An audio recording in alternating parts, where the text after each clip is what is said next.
आता नवीन कॉक्रोच जनता पार्टी मार्केटमध्ये आली. कॉक्रोच जनता पार्टीचे संस्थापक अध्यक्ष अभिजितजी डिपके जेव्हा दिल्ली एअरपोर्ट वरती आले तेव्हा त्यांनी बाबासाहेबांचा एक फोटो घेऊन आलेले. बघितलं आपण सर्वांनी. बाबासाहेब आंबेडकर माय ऑटोबायोग्राफी असं पुस्तक घेऊन आलेले. बरोबर. किती लोकांना बरं वाटलंय बघून. आता मला एक गोष्ट सांगा, बाबासाहेब आंबेडकरांनी माय ऑटोबायोग्राफी ही लिहिली होती का?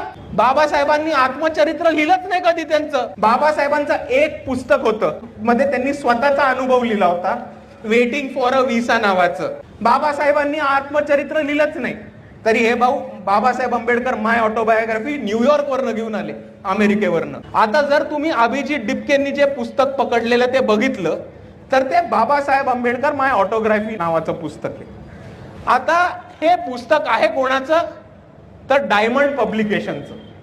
घरी गेल्यानंतर गुगल वरती डायमंड पब्लिकेशन टाकून बघा आणि तुम्हाला हे दिसेल की डायमंड पब्लिकेशन हे RSS चालवतं आणि RSSचं पुस्तक आहे. बऱ्याचशा महामानवांवरती चुकीचा इतिहास सांगणं, RSSच्या समरसतावादी भूमिकेतनं बाबासाहेब सांगून जाणारं हे पुस्तक आहे.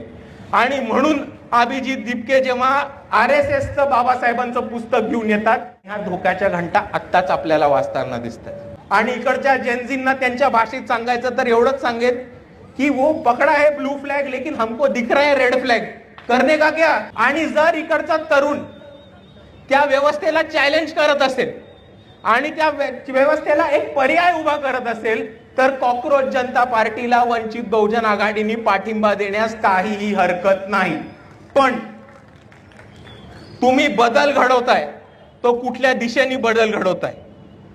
तुम्ही कोणत्या विचारधारेचे आहात आणि तुम्ही कोणत्या दिशेने जाणार आहात?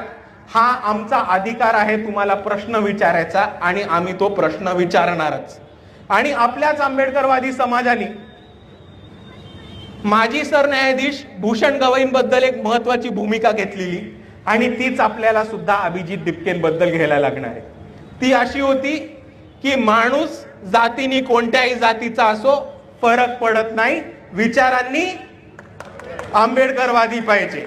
आणि हीच भूमिका आता आपल्याला ह्या परिस्थितीत घ्यायला लागणार.